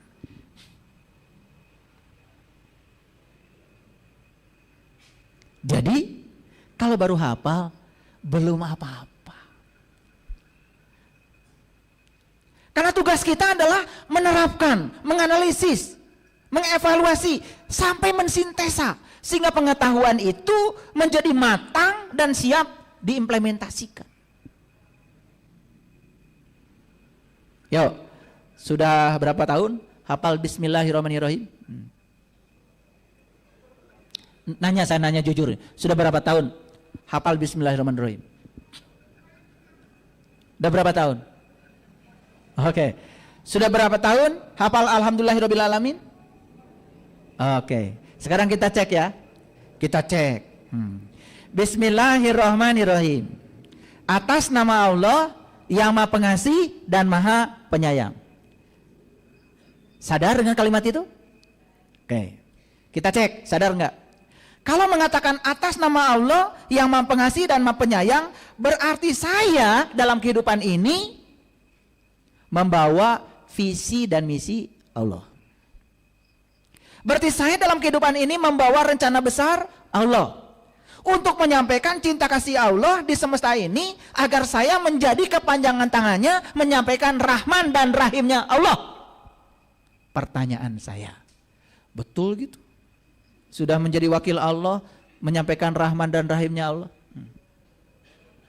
Jujur ya? Nah itulah hafalnya dari dulu, implementasinya nggak ada. Nah tambah lagi dengan kesadaran yang lebih dalam. Kalau saya di sini wakil Allah, berarti saya harus mewakili sifat-sifat Allah. Wah, tambah berat lagi.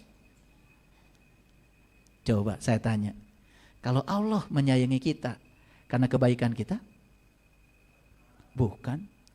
Dia menyayangi kita karena dia memang maha cinta. Cintanya tak tanpa batas. Karena cintanya tanpa batas, maka dia menyayangi kita. Makanya apapun perilaku kita, dia tetap menyayangi kita. Dia tidak akan pernah menyediakan tempat untuk membakar hamba yang dicintainya. Oke? Nah, sekarang sudahkah kita mewakili sifat-sifatnya?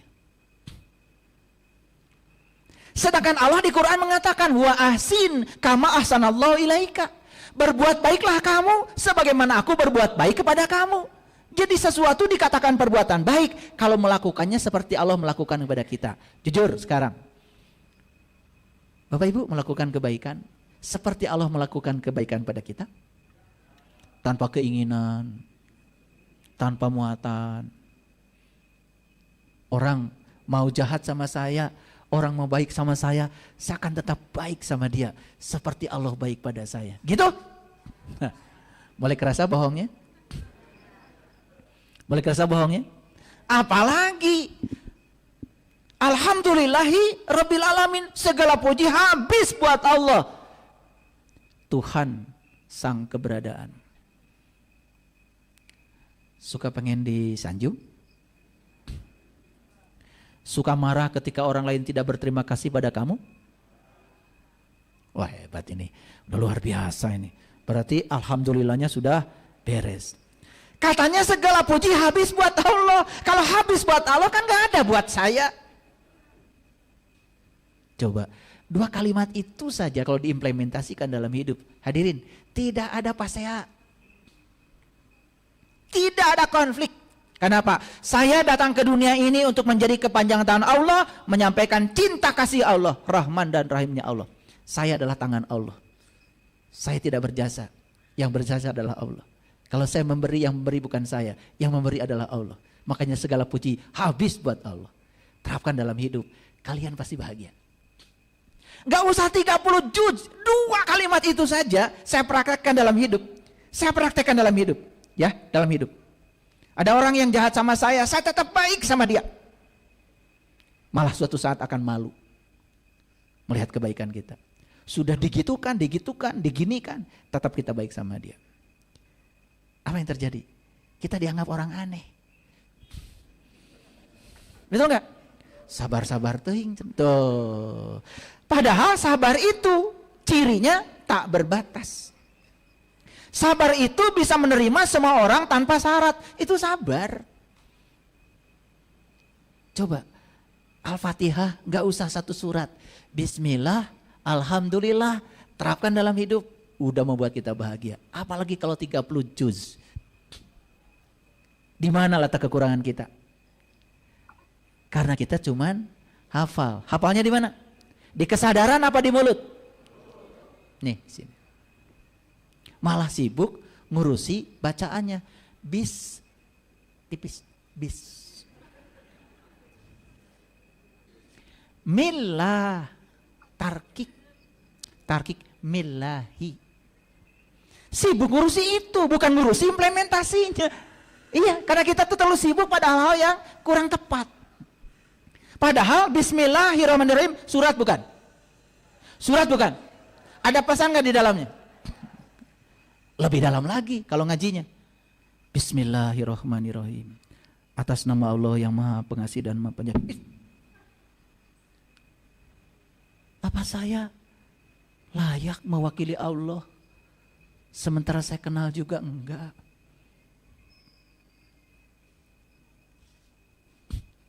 Kan gak mungkin kita itu ditunjuk menjadi wakil atas nama seseorang yang orang itu tidak kita kenal. Mungkin gak Pak Gubernur tiba-tiba nunjuk masyarakat, tolong ya wakili saya datang ke satu tempat. Gak mungkin dong, paling wagub, sekda, atau kepala dinas mana saja. Pasti yang akan mewakili dia adalah orang yang kenal sama dia. Betul gak? Dan ketika dia mewakili dia, tidak boleh dia mewakili ambisinya, keinginannya. Dia harus mewakili seutuhnya yang diwakili. Jujur ya, kalau kita bicara seperti itu, apakah kita dalam hidup ini sudah betul-betul mewakili Allah? Berani mengucapkan Bismillahirrahmanirrahim? Setelah saya jelaskan gini, mungkin mikir-mikir mengucapkan itu ya. Selama ini udah kayak ke dapur, Bismillah. Cikene, baru aja baca Bismillah.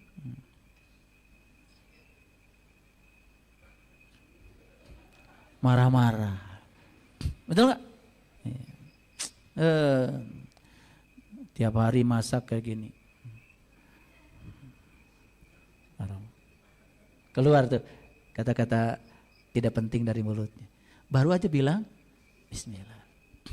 Jujur ya, tadi dari rumah bilang Bismillahirrahmanirrahim, bilang. Ketika di jalan ada yang menghalangi, marah. Ada yang nyenggol sepeda motor, marah. Jadi cuma sekedar keluar dari mulut dan setelah itu lupa. Ya Allah. Itulah pentingnya kita waspada, mawas diri, sadar setiap saat. Terus terang ya, hadirin, saya pernah berada pada situasi tidak berani mengucapkan kalimat itu. pernah berada pada situasi saya tidak berani mengucapkan kalimat itu. Bukan saya tidak syar'i, saya tahu hadisnya. Kullu amrin dibalin la yubda'u fi basmalah fahuwa aqta. Setiap pekerjaan yang tidak dimulai dengan basmalah putus tidak menjadi amal. Hadisnya saya hafal. Tapi saat itu berada pada situasi saya tidak berani mengucapkan itu. Saya harus menata diri dulu. Sampai saya selaras dengan dia. Sampai saya di dunia ini menyadari seutuhnya kalau saya datang ke sini untuk menjadi wayangnya Allah. Biarkan sang dalang menggunakan saya. Saya berani mengucapkan kalimat itu setelah letting go. Saya betul-betul bisa menerima apapun yang terjadi dalam hidup ini tanpa penilaian. Tanpa terjebak benar salah, tanpa terjebak baik buruk. Saya menerima semua orang apa adanya, baru saya berani mengucapkan kalimat itu. Saya lama menata diri saya dulu sebelum saya mengucapkan kalimat itu. Hadisnya dari kecil saya udah hafal. Udah hafal. Itu cara saya melatih diri saya, hadir. Sehingga kalau saya berbicara itu ya dengan tanggung jawab. Kan lucu ya sekarang ini banyak orang yang menyampaikan sesuatu yang seakan-akan itu kebenaran. Padahal dia sendiri tidak percaya dengan yang dia sampaikan. Makanya dia terkejut, kok orang lain bisa percaya sama dia. Betul gak? Belum nangkep ya? Banyak orang yang menyampaikan sesuatu pada orang lain, yang dia sampaikan itu seakan-akan itu adalah kebenaran. Sementara dia sendiri tidak percaya pada yang dia sampaikan. Makanya dia terkejut, kok orang lain bisa percaya sama yang dia sampaikan. Banyak yang kayak gitu? Banyak. Yang percayanya diantaranya kalian. Saya kasih tahu, dia sendiri yang menyampaikan tuh gak percaya sama yang disampaikan oleh dia. Loh kalian bisa percaya sih? Makanya iman itu bukan sekedar percaya, tapi mengerti dan mengalami sendiri. Itu. Yuk kita baca hadis. Hadis ini sudah dikenal. Ini hadis riwayat Ahmad, ya, At-Tabrani, Ad-Daruqutni. Hadis ini sudah banyak, ya. Khairun nas anfa'uhum linnas. Sebaik-baik manusia adalah yang paling bermanfaat bagi manusia. Jadi manusia yang terbaik itu yang bermanfaat. Yuk kita balik lagi ke sini. Tanya diri kita, apa sih manfaatnya saya di kehidupan ini? Jangan terlalu mengagung-agungkan soal keyakinan, sementara kita sendiri tidak yakin dengan keyakinan kita. Kita harus firm mengambil jalan yang kita yakini, tanpa harus menyalahkan pilihan jalan orang lain. Saya mengambil pilihan jalan saya adalah Islam. Saya meyakini kalau jalan saya adalah jalan yang terbaik, tanpa harus menyalahkan pilihan jalan orang lain. Bahkan saya belajar tradisi yang lain. Ternyata begitu kita belajar persamaan, yang ada di sini adalah toleransi. Bukan merasa paling benar. Dan tidak usah merasa orang lain sebagai ancaman. Karena tidak ada yang berbahaya di luar diri kita, kecuali kebodohan kita sendiri. Makanya agama adalah alat pertahanan diri untuk melindungi diri dari kejahatan diri kita sendiri. Karena tidak ada orang lain yang bisa jahat kepada kita. Clear? Jadi manusia yang bermanfaat itu seperti apa? Nih, saya berikan beberapa indikasi. Satu, dalam dirinya ada panggilan kemanusiaan. Masih ingat pernah terjadi pandemi? Masih ingat ya? Merubah pandemi menjadi endemi itu perlu apa? Vaksin. Betul? Masih ingat siapa yang bikin vaksin?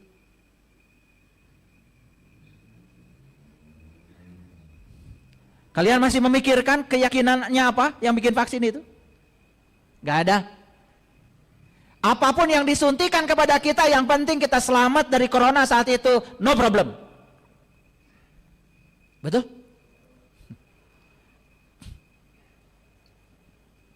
Kenapa mereka mau meneliti sampai menemukan vaksin? Kenapa? Panggilan kemanusiaan. Jujur ya, nilai manusia terletak pada kemanusiaan. Orang yang dalam dirinya masih ada kemanusiaannya, pasti dia akan selalu terpanggil. Lihat orang susah, pengen menolong, panggilan kemanusiaan. Lihat orang bodoh, ingin menolong supaya dia sekolah, panggilan kemanusiaan. Jujur, apakah masih ada panggilan kemanusiaan dalam diri kita? Saya percaya, orang yang hidupnya hanya mementingkan dirinya sendiri, tidak peduli pada orang lain, semakin ego, semakin hilang sifat kemanusiaannya. Dia tidak mungkin terpanggil. Lihat orang susah pun malah diceritakan kesusahannya, bukan ditolong. Hadirin, saya punya namanya BSI Peduli, Bumi Spiritual Isbatul Yakin Peduli. Isinya apa? Setiap bulan kita menggelontorkan uang untuk menolong orang-orang yang anaknya tidak bisa bayar sekolah, orang tuanya tidak bisa makan, orang tuanya sakit tidak bisa keluar dari rumah sakit. Yuk ikut saya. Kita akan menemukan kebahagiaan di situ. 100.000, 200.000, 300.000, kalau dikumpulkan semua dengan penuh tanggung jawab, banyak orang yang bisa kita tolong. Maaf, saya transfer 300. Baca WA-nya, sepanjang ini WA-nya. Saya bisa membayangkan orang yang nulis WA itu kepada saya, air matanya berurai seperti apa. Karena apa? Baru saja anaknya mau dikeluarkan dari sekolah. 300.000. Yang uang di saku kita mungkin tidak berguna. Tetapi ketika kita berikan kepada mereka, luar biasa. Panggilan kemanusiaan. Hadirin, saya bikin gedung ini, di depan masjid ini, panggilan kemanusiaan. Karena saya waktu tinggal di sini, begitu banyak orang-orang yang tidak bisa sekolah di sini. Saya bikin sekolah gratis di sini. Panggilan kemanusiaan. Yuk sekarang, tanya pada diri kita, adakah dalam diri kita panggilan itu? Apakah kita merasa terpanggil dengan itu? Saya kasih tahu, kalau Anda semua masih merasa terpanggil dengan semua itu, berarti Anda masih layak disebut manusia. Orang yang korupsi, mengambil uang rakyat, bahkan miliaran, triliunan, uang yang harusnya digunakan untuk menolong mereka-mereka yang susah, habis dikumpulkan untuk dirinya sendiri. Saya kira tidak layak disebut manusia. Sudah hilang panggilan kemanusiaan. Dan orang yang masih ada panggilan kemanusiaannya, bukan mau mengambil, bahkan dia memberi, dan memberi. Dan percaya, hadiah dari memberi adalah menerima. Jangan take and give and take. Belajar memberi. Dan tidak usah memberi nunggu kaya. Bahkan pemberian yang sangat berguna justru saat kita sedang susah, ada orang lain yang membutuhkan yang kita punya. Saya sering berada pada situasi seperti itu. Punya uang 3 juta, ada orang datang ke rumah butuh uangnya 3 juta.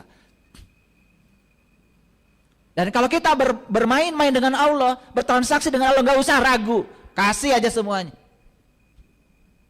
Kasih aja. Jangan ragu dengan Allah. In tansurullah yansurkum.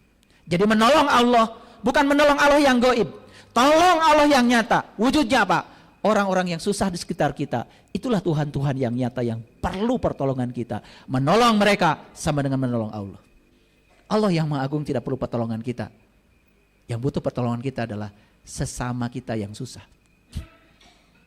Kalau semua orang berpikiran seperti ini, saya kira tidak perlu ada KPK. Tidak perlu ada lembaga itu. Kalau semua orang berpikiran waras seperti yang saya sampaikan.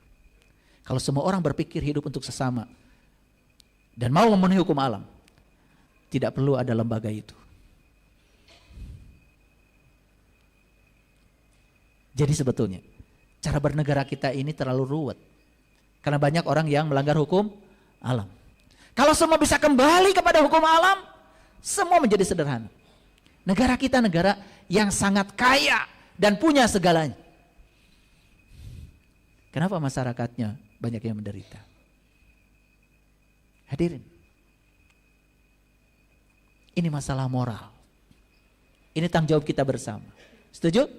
Yuk kita ikut berkontribusi untuk memayu hayuning bawono, mempercantik dunia yang sudah cantik ini. 2, ingin jadi manusia bermanfaat? Ada nggak dalam diri kita keinginan meningkatkan kualitas hidup orang lain? Ada? Ingin nggak meningkatkan kualitas hidup tetangga kita yang tidak sekolah? Ada. Kalau itu tidak ada, berarti sudah mati hati kita. Lihat orang lain rumahnya gubuk dan kita diam, padahal kita bisa menolongnya, sudah mati. Di sebuah ceramah saya pernah menyampaikan, bukan saya mau memamerkan kebaikan. Saya lagi bangun ruko. Di belakang ruko saya itu selalu ada kejadian. Ada orang yang kerjanya itu cuman jualan sirup di SD. Dan kalau sudah selesai itu jam 10, jam 11, bring gitu, banyak yang datang ke rumahnya. Lalu uang hasil jualan itu dibagikan. Setelah itu dia menangis. Dan itu pemandangan setiap hari saya lihat. Semakin penasaran saya, ada apa dengan ibu ini? Ternyata dia pernah masuk rumah sakit, harus keluar uang 20 juta. Dan saat itu tidak punya uang. Lalu dengan terpaksa supaya keluar dari rumah sakit, dia pinjam uang geledek. Yang bunganya tak terbatas. Yang dibayar tiap hari bukan tambah lunas, tambah banyak. Saya tanya, ibu sudah berapa lama ibu begini? Sudah lama. Kemudian saya bilang, berapa semua total sekarang? Sudah dibayar berapa banyak? 20 juta sudah dibayar bertahun-tahun. Sekarang sisanya 25 juta. Maaf ya Bapak Ibu, saya membangun ruko, sementara di belakang ruko saya ada orang yang kesusahan seperti itu. Saya bilang, ibu, mohon izin, saya bantu ya. Saya bayarkan 25 juta. Dan setelah itu jangan lagi berhubungan dengan mereka. Nangis Bapak Ibu, lebih nangis lagi saya. Uang itu tidak seberapa, mohon maaf bagi saya, tetapi menyelamatkan hidup dia. Dan setelah itu kemudian semua anak cucunya berterima kasih kepada saya. Saya bilang sama istri saya, nggak usah tanggung, kita bikinkan rumah. Kita bikinkan rumah. Saya bikinkan rumah. Ya 85 juta habis buat bikin rumah. Tapi dia hidup nyaman dengan anak cucunya. Saya kalau lewat situ, lihat rumah dia itu bahagianya kayak apa. Ternyata bahagia itu melepaskan hadirin, bukan mengumpulkan. Paham maksud saya? Satu, adakah dalam diri kita panggilan kemanusiaan? Dua, adakah dalam diri kita keinginan meningkatkan kualitas hidup? Ada? Kalau ada, kita pasti akan turun tangan untuk jadi manusia yang berguna. Tapi kalau kita lihat orang lain yang susah, kita berpangku tangan. Lalu kita bermewah-mewah di rumah kita sendiri, makanan berlebihan. Ya Allah, kata Rasul, kamu bukan orang beriman. Yang ketiga, mau jadi orang yang berguna? Tunjukkan empati dan kasih sayangmu pada sesama. Tunjukkan empati, perhatian, belajar merasa sebelum terasa. Kalau orang lain datang ke rumah kita, jangan ditanya punya ongkos. Kalau mau ngasih ongkos, kasih aja. Jangan ditanya punya beras. Kalau mau ngasih beras, kasih aja. Kalau kalian mau ngasih mobil sama saya, jangan tanya mobil saya apa. Mau ngasih aja. Dan kalau sudah ngasih, nggak usah dipikirkan pemberianmu dipakai apa, bukan urusanmu. Saya nyumbang ke masjid, ya. Terus ditanya, duit saya dipakai apa Pak Ustadz? Nggak usah. Urusan mau ngasih sudah selesai. Kalau uang mau dipakai apa, itu urusan orang yang menggunakannya. Jangan cari-cari alasan untuk tidak berbuat. Besok-besok saya nggak mau ngasih lagi. Kenapa? Yang kemarin juga nggak diumumkan. Ya Allah, katanya Bismillahirrahmanirrahim, atas nama Allah yang Maha Pengasih, Maha Penyayang. Segala puji milik Allah. Pemberian harus diumumkan. Gara-gara diumumkan besok kan nyumbang lagi. Ya Allah, udah gitu pakai implik-implik ya, pakai puisi. Gak apa-apa ya Pak Ustadz, kami ngasih sedikit, yang penting ikhlas. Yang sedikit tuh gak ikhlas, yang ikhlas tuh banyak. Yang keempat, ada semangat dalam diri kita untuk menjadi agen perubahan, menebarkan nilai kebaikan. Hadirin ya, banyak risiko yang saya ambil dengan saya muncul di permukaan seperti ini. Saya menebarkan nilai-nilai kebaikan, nilai-nilai kearifan, nilai-nilai kebijaksanaan aja, banyak yang menyerang saya. Apalagi kalau saya menebarkan keburukan. Karena hukum alam, kalau kita nanam tomat, pasti rumput akan ikut. Kalau nanam rumput, gak ada tomat ikutan. Jadi oleh karena itu, karena saya memahami hukum alam, ya saya biarkan saja. Yang penting gak usah dilayani. Orang mencemooh kita, biarkan dia mencemooh dirinya sendiri.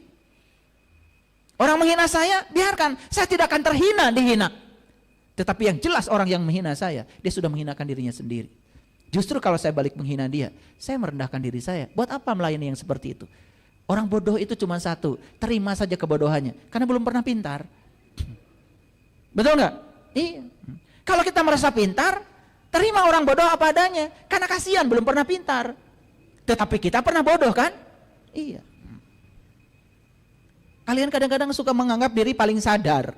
Lalu tidak mau menerima orang yang tidak sadar. Ciri orang sadar itu bisa menerima orang yang tidak sadar apa adanya. Itu ciri orang yang sadar. Karena dia pernah tidak sadar. Tapi orang yang belum sadar, kan belum pernah sadar. Jadi nggak usah ditolak. Makanya terima setiap orang apa adanya. Itu baru keren. Yang keenam. 1, 2, 3, 4. Oh yang kelima. Ingin membangun persaudaraan. Hadirin, maaf ya. Banyak orang yang rela mengorbankan persaudaraan demi untuk uang. Bahkan rela untuk putus hubungan dengan keluarga cuman masalah harta. Waduh. Subhanallah. Itu sudah kehilangan martabat manusianya itu. Yang keenam, mencapai kebahagiaan sejati. Jadi 6 sebetulnya yang mendorong kita untuk menjadi manusia yang bermartabat. Sekaligus manusia yang bermanfaat. 1, ada panggilan kemanusiaan. Latih diri kita. Kalau ada orang yang memanggil kita untuk berbuat baik, lakukan, jangan ditunda. Nanti lama-kelamaan kalau diasah, kita akan tumbuh. 2, ingin meningkatkan kualitas hidup, bukan? Kita dan orang lain. 3, ingin menunjukkan nilai empati dan kasih sayang pada orang lain. Yang keempat, ingin menjadi agen perubahan. Kan kita ingin jadi manusia berguna, bukan? Yang kelima, ingin membangun hubungan persaudaraan. Yang keenam, mencapai kebahagiaan sejati. Ternyata bahagia itu adalah membahagiakan orang lain. Makanya ayatnya ini Quran surat Al-Isra, surat 17 ayat 7. Semua orang sudah tahu ayat ini. A'udzubillahi minasyaitonirrajim. Bismillahirrahmanirrahim. In ahsantum li anfusikum. Jika kamu berbuat baik, kamu berbuat baik bagi dirimu sendiri. Wa in asatum falaha. Tapi jika kamu berbuat jahat, itu juga buat dirimu sendiri. Hadirin, ayat ini mengajarkan kepada kita tidak ada perbuatan baik buat orang lain. Dan tidak ada perbuatan jahat buat orang lain. Jadi, kalau kita berbuat baik, sebetulnya kita sedang berbuat baik pada diri sendiri. Jujur, jawab pertanyaan saya. Ingin menghargai diri sendiri? Kalau ingin menghargai diri sendiri, ibu mertua saya, ibunya istri saya. Kalau kami kasih uang, dompetnya tuh sampai 0. Dan kalau dengar orang yang sakit, jam berapapun pergi, maka beliau meninggal tepat setelah berbagi. Berbagi, semua di kampung itu semua udah dibagi, dan beliau pulang ke rumah meninggal. Makanya semua orang terkejut. Makanya saat meninggal pun penuh dengan cahaya. Jadi kalau memberi itu sampai dompetnya kosong. Dan itu pelajaran yang sangat luar biasa. Ternyata saya dapat pelajaran dari ibu mertua saya dapat pelajaran dari Quran. Kalau saya memberi itu bukan buat orang lain, buat diri saya. Makanya hadirin, kalau mengasihi sama orang yang bagus, karena itu buat diri sendiri. Ya Allah, ngasih ke orang yang gak kepake, ngasih ke orang yang sudah basi, ngasih ke orang yang kita sendiri sudah kenyang dan kita tidak suka dengan itu, baru dikasih orang. Sepatu sudah rusak, kasih orang yang bagus. yang bagus. Ternyata rumusnya sederhana. Ketika kita ngasih yang bagus pada orang, orang senang dan kita pun menghargai diri kita sendiri. Makanya orang yang suka ngasih yang jelek pada orang, dia tidak menghargai dirinya. Nih kalau ngasih tukang parkir, jangan 1.000 atau 5.000, 10.000, nggak apa-apa. Tidak akan sedih dikasih 10.000 mereka. Ya, karena itu memberi untuk diri sendiri. Nih, in ahsantum li anfusikum wa in asatum falaha. Ini Quran hadirin, Quran. Ternyata Allah mengajarkan kepada kita kalau kamu mau memberi bukan untuk siapa-siapa kecuali untuk dirimu sendiri. Nah, rumusnya sederhana. Kalau kita ngasih buat orang lain, kasih yang bagus karena hakikatnya kita ngasih buat diri sendiri. Makanya kalau ibu mertua saya selalu mengingatkan pada saya, "Aa, kalau ngasih ke orang harus menghargaan diri sorangan." Jadi memberi pada orang itu yang bagus. Makanya kami kalau lebaran beli baju, ya udah sekampung orang kita bagi. Saya ke Tanah Abang sama istri saya, bukan beli buat saya, buat keluarga saya, beli buat masyarakat. Dan istri saya sangat jenius. Nomor ukuran gamisnya Bu RT, Pak RT itu sampai hafal semua. Saya bingung. Ya, karena memang jeniusnya itu, ya. Jadi kalau pernah ketemu orang itu langsung bajunya nomor sekian. Nah itu. Makanya kalau beli baju nggak pernah salah. Dan semua orang kalau dikasih baju selalu senang. Karena kita kasih yang mahal dan ukurannya pas. Coba kalau ketemu, "Bu, aduh ya acuk nanti ibu teh." Tuh. Alhamdulillah dianggo ngaos. Bahagianya luar biasa. Betul nggak? Kita tidak butuh apa-apa, tidak butuh sanjungan. Tapi mereka mengatakan itu, menyampaikan rasa empatinya kepada kita. Bahagianya luar biasa. Padahal dikasihnya 2 tahun yang lalu. Betul nggak? Yuk, sekarang sudah punya rumus ya? Yuk, kita ingin berguna bagi sesama? Ingin? Oke. Berguna bagi sesama, hidup bagi sesama adalah hukum alam. Mau ikut hukum alam? Yes. Ikut hukum alam, hadiahnya adalah berkah. Melanggar hukum alam, hadiahnya adalah musibah. Oke. Sudah ketangkap kajian kita hari ini? Akan berubah? Berubah? Yes. Lakukan perubahan saat ini juga. Saksikan berkahnya akan datang luar biasa. Saksikan saya. Semua yang saya sampaikan di kajian bukan teori. Karena saya bukan seorang teoritis. Saya seorang praktisi. Dan semua yang saya sampaikan adalah pengalaman pribadi yang sudah terjadi dalam kehidupan saya. Tidak boleh orang beriman itu menyampaikan sesuatu yang dia tidak mengalaminya, dia tidak merasakannya. Karena Allah nggak ridho. Hidup untuk sesama adalah hukum alam. Hukum alam sunatullah bukan? Hukum alam hukum Allah bukan? Jadi hidup untuk sesama berarti kita mengikuti hukum Allah. Dan siapa yang mengikuti hukum Allah, pasti hadiahnya berkah dari Allah. Siap? Berubah? Saksikan, setelah menerapkan ini dalam hidup, berkah mulai datang. Kebahagiaan akan menyelimuti kita setiap saat. Ya? Terima kasih. Assalamualaikum warahmatullahi wabarakatuh.